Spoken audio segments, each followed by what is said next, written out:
Hello bachcho, we have a question here and the question states that on a smooth inclined plane with an angle of inclination alpha is equal to 37 degree, a vessel containing liquid is being pushed upward with an acceleration 5 meter per second square. If g is equal to 10 meter per second square, then angle that the liquid surface makes with the horizontal is given ये है कि sin 37 is equal to 33/5।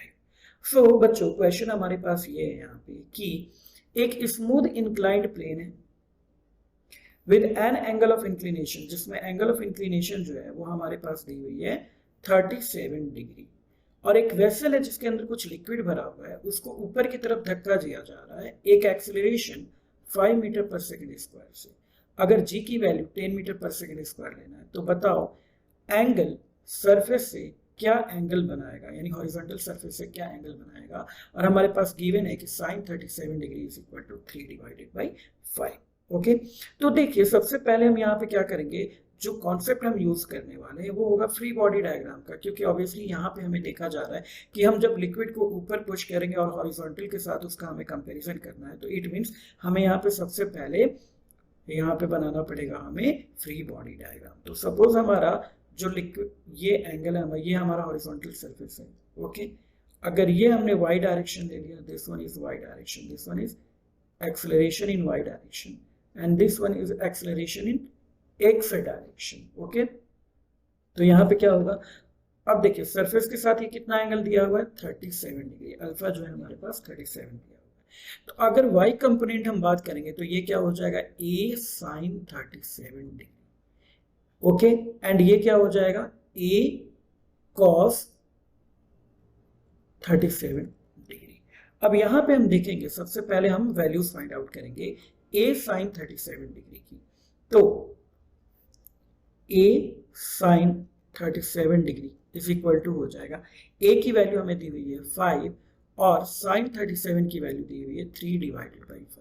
5 से 5 cancel out हो जाएगा और ये हो जाएगा 3 मीटर पर सेकेंड स्क्वायर। सिमिलरली अगर हम a cos 37 डिग्री की वैल्यू निकालें तो ये हो जाएगा 5 इंटू,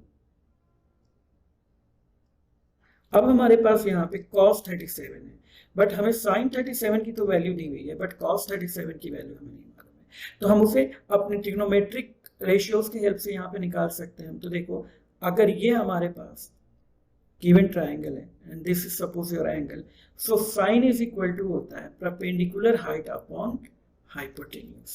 so हमारे पास ये दोनों की वैल्यू दी हुई है 3/5, तो यहाँ पे perpendicular height 3 हो जाएगी और hypotenuse 5 हो जाएगा।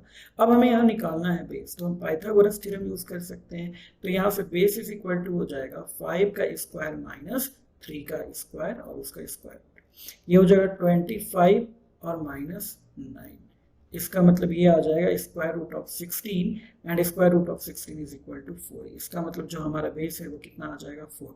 सो हमें पता है कि cos इज इक्वल टू होता है बेस डिवाइडेड बाय हाइपोटेन्यूज, तो यहाँ पे बेस हो गया 4 और हाइपोटेन्यूज है 5, तो इसका मतलब cos 37 की वैल्यू हो जाएगी 4/5। 5 से 5 कैंसिल आउट हो जाएगा और ये हो जाएगा 4 मीटर पर सेकेंड स्क्वायर। तो हमारे पास यहाँ पे a sin 37 की भी वैल्यू आ गई और a cos 37 की भी वैल्यू यहाँ पे आ गई।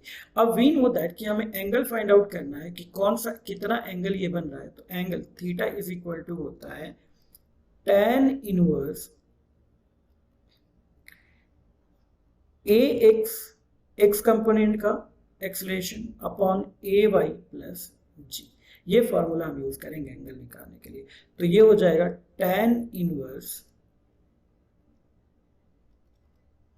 x का हमने निकाल रखा ये है 4 अपॉन ay डायरेक्शन में जो एक्सेलरेशन है वो क्या है 3 है, तो 3 प्लस g की वैल्यू हमें 10 लेने को बोला।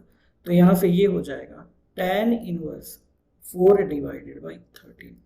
So we have the answer tan inverse 4/13. Option number C is the correct. I hope it is clearly understood to you. Thank you so much.